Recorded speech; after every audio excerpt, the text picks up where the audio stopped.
Coming up in today's Today in History, two guys, one's a legend, the other the legend, both born on this day.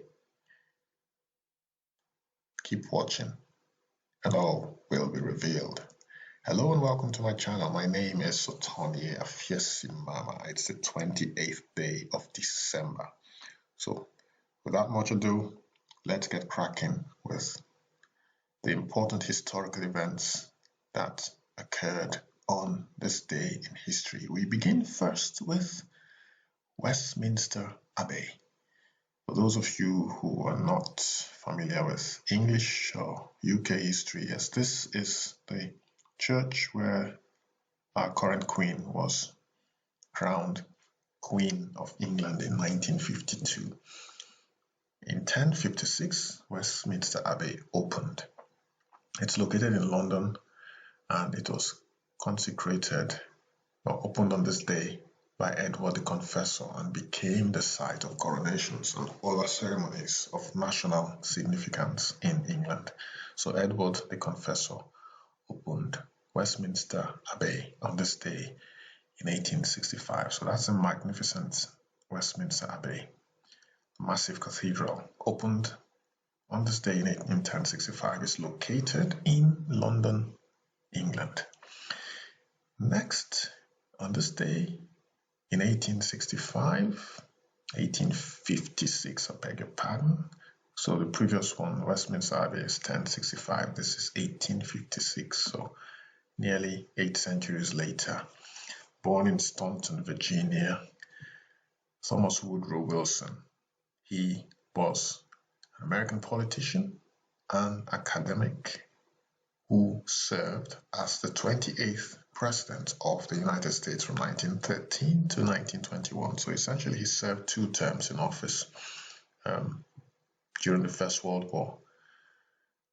A member of the Democratic Party, Wilson served as the president of Princeton University also and as the 34th governor of New Jersey before winning the 1912 presidential election. So presumably, just like American presidents are there, he was sworn in on the 20th of January in 1913 and served for 2 terms. So again, Woodrow Wilson pictured here, America's 28th president, sworn in in January 1913. He was born on this day in 1856.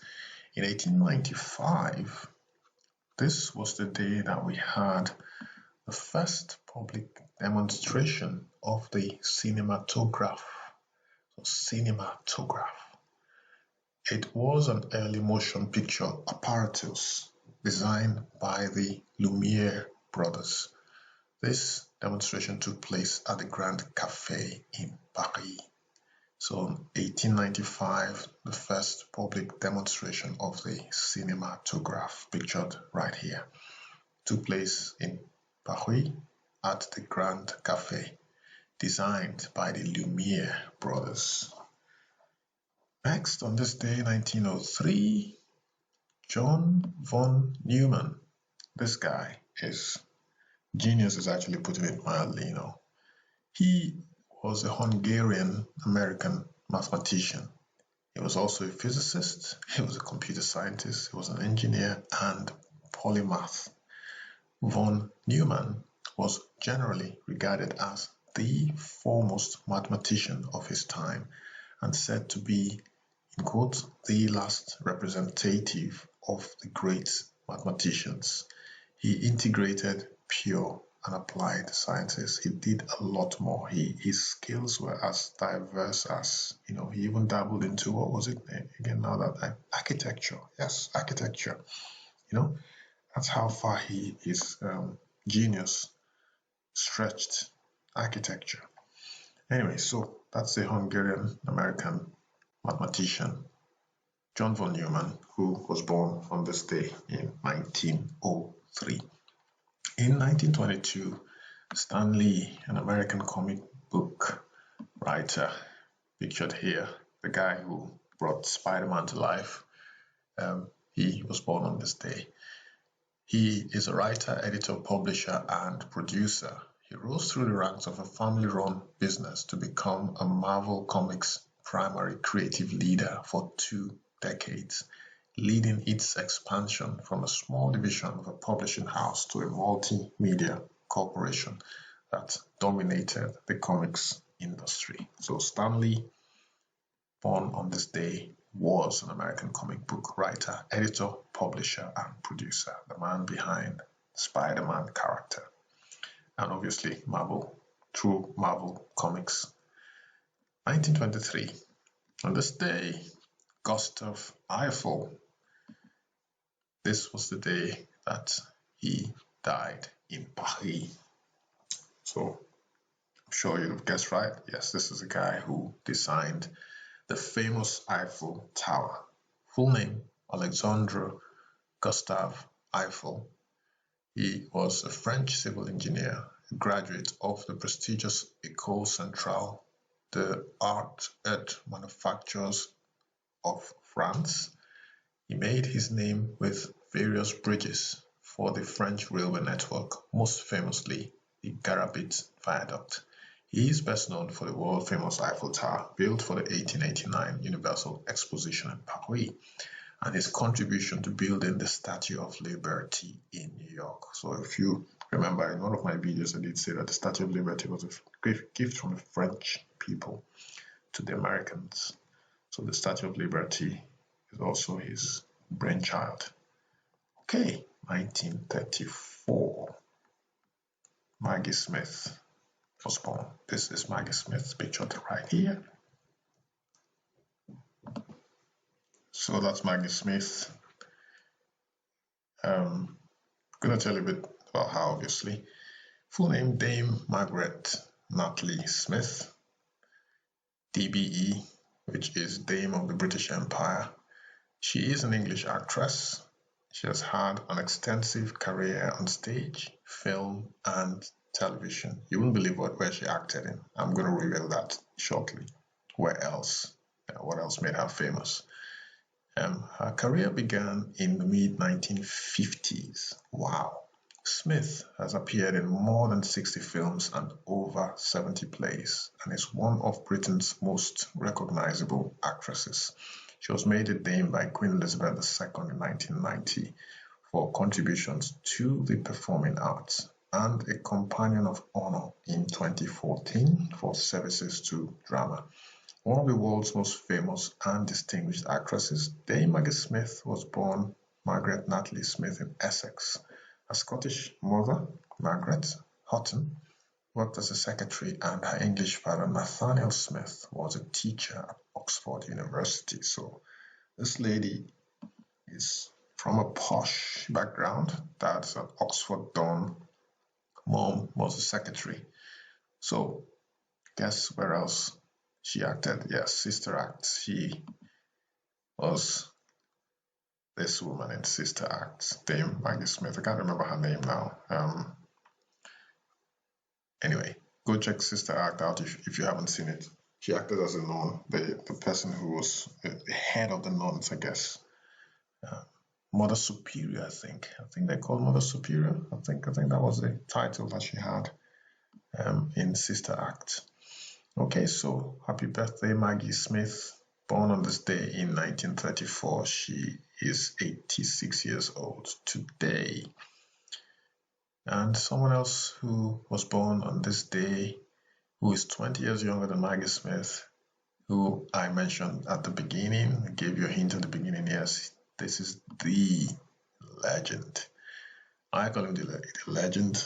American actor Denzel Washington, noted for his engaging and powerful performances in such films as Glory in 1989, Malcolm X 1992, and Training Day 2001. Full name Denzel Hayes Washington. He is also a director and producer. He has been described as an actor who reconfigured the concept of classic movie stardom, associating with characters defined by their grace, dignity, and humanity. I would agree. And also inner strength. In 2020, the New York Times ranked him as the greatest actor of the 21st century. This is the New York Times Magazine, which ranked him the greatest actor of the 21st century. The other legend, believe it or not, is John Legend, the musician. So John Legend, happy birthday. He was born on this day in 1978. So John Legend is 42 years old today. Happy birthday, John Legend. Full name, John Roger Stevens, known, of course, professionally as John Legend. He's an American singer, songwriter, record producer, actor, film producer, theater director, and philanthropist. Prior to the release of Legend's debut album, Get Lifted, in 2004, he had collaborated with already established artists and signed to Kanye West's Good Music. So happy birthday, John Legend. He is 42 years old today. One of the songs goes like this, I think. We're ordinary people. We just know which way to go. Or we don't know which way to go. Something like that. Because we're ordinary people. So if you haven't heard of John Legend, where have you been? Happy birthday, John Legend. Last but not least, on this day, the year is 2000. NASA's Galileo spacecraft discovers auroras on Ganymede. Ganymede is Jupiter's moon, Jupiter's largest moon. So you see the light here that looks like a gas fire that's been lit, a gas stove being lit. It's actually beautiful. And that is obviously Jupiter in the distance. So that's Jupiter's moon, Ganymede. This was the day that NASA's Galileo spacecraft discovered auroras on Ganymede. The spacecraft also has made other incredible discoveries in Ganymede, like the fact that it has a magnetic field. No other moon was known to have a magnetic field at the time. Galileo even found evidence of a liquid saltwater ocean beneath the moon's crust and a thin atmosphere. So that's history as it happened today in the year 2000, 20 years ago. NASA's Galileo spacecraft discovers auroras on Ganymede. Auroras are pretty much they're like light formations now in the northern hemisphere.